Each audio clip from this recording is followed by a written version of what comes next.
So, episode 2, huh? Percy Jackson review. Episode 2, I become Supreme Lord of the Bathroom. Percy has made it to Camp Half-Blood. Woohoo!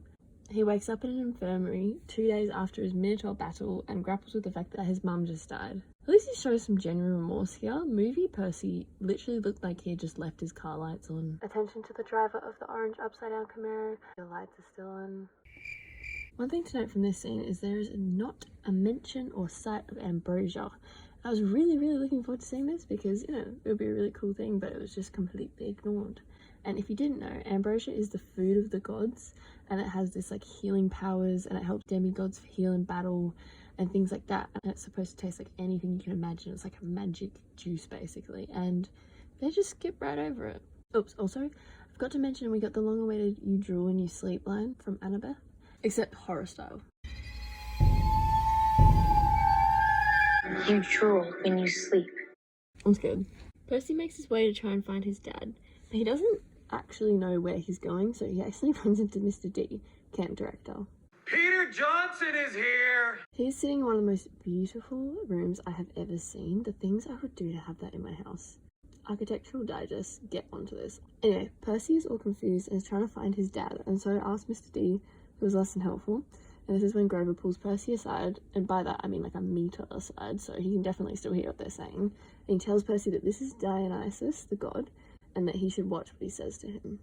Stop telling him everything instantly. He's supposed to figure things out. Telling, not showing, please. They just spoon feed him all the information, and it makes the audience feel dumb because we're not allowed to figure anything out either. And then Mr. D goes on to pretend that he's Percy's dad. Why? It's not that funny. Like, Jason Mantzoukas is funny, obviously, but it's just frustrating for the plot. Mr. D is not his dad, and it just kind of wastes a couple minutes of them just going in circles. Chiron, who was pretending to be Percy's teacher at Yancey, who is actually the famous hero trainer and centaur, takes Percy to his cabin instead of Annabeth for some reason.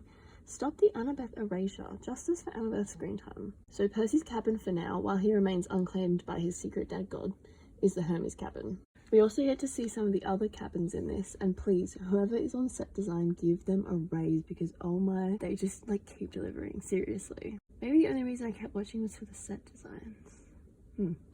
Anyway, son of Hermes Luke introduces himself to Percy. Now Luke is supposed to be very charismatic and charming, and unfortunately for the actor, the lines he's given are so unnatural. He does get better throughout the series, but this episode, he's basically an NPC that tells Percy all of the camp information that he needs to know. So not the best character we've met so far. Also, side note, Grover has a lot of focus this episode. He has a little side plot about talking to the Cloven Elders, who are a committee of satyrs, about Percy's mum's fate and other things. And every time they switch to Grover's perspective, my brain just shut off.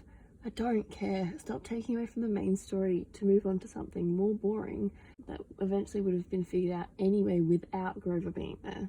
After Chiron and Percy leave to go visit his cabin, Grover randomly looks out into the distance and says that he has a bad feeling about something as Percy walks away. Why? Literally why? Now back to Percy. Luke continues to tell more things about glory and other important things for background knowledge that are just not interesting for TV viewing, honestly. I'm bored. Or am I just bored in comparison because then we meet my favourite character of the entire series so far, Clarice, daughter of Ares, and she hates Percy for killing the Minotaur, absolutely despises him. I hated her in the books, but this actor plays her so well that I just love her. I think she's awesome.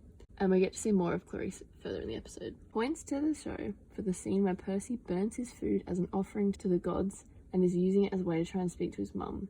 So he burns the blue M&Ms that his mum gave him, and he does this because Luke tells him that if you burn something that you really want, then it shows it's a more powerful message. And the fact that he did that for his mum, it was really cute. And he says, I think I've made some friends here, like real friends. I think they might really like me. And oh, it's so cute. On his way back from doing this, he runs into Clarice and her siblings.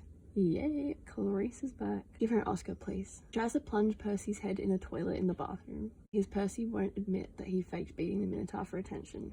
But mysteriously the water disappears from the toilet and then absolutely yeets everyone but Percy in the face with water and sends them flying. Very mysterious. Then Annabeth magically appears. Finally, she's here. and says that she's been stalking Percy. Are you stalking me, Annabeth? Yes. They play capture the flag. Percy's on Annabeth's team and his role is nothing, because they say he'll just figure it out, apparently.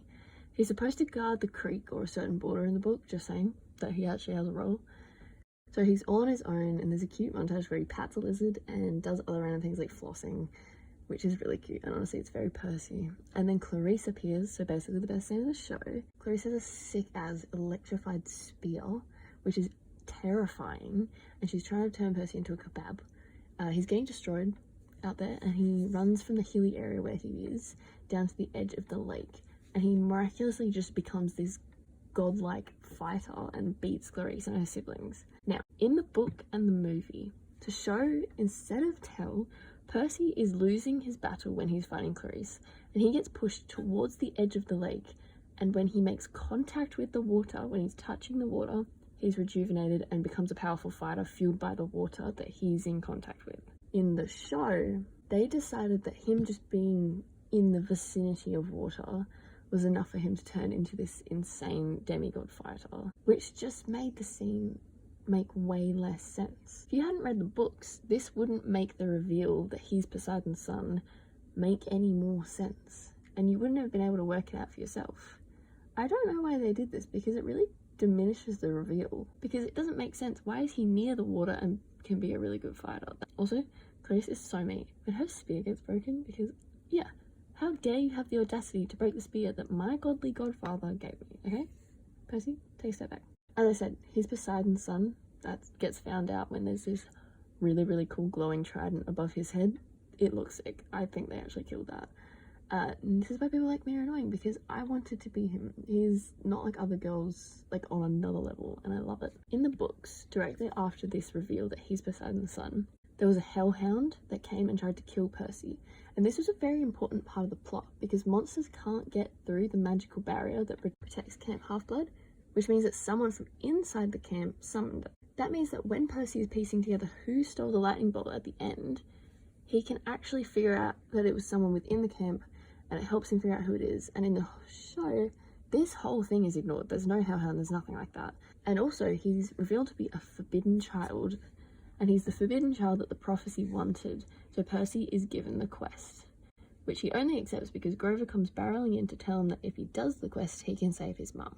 And that's that. That's the end of the episode. This episode was definitely better than the last, I have to say that, definitely. But this is really where I started to realise that they weren't afraid to change the book, which is ironic considering Rick Riordan talked about the original movies mangling his work, yet he's out here changing things like left, right and centre. It's interesting. I just think when you're going to change things, they need to really help the plot, or they need to make a lot of sense. And here it just kind of seems like he's changed things for the fun of it. I don't know how I feel about it. Anyway, if you have any opinions, let me know, and subscribe.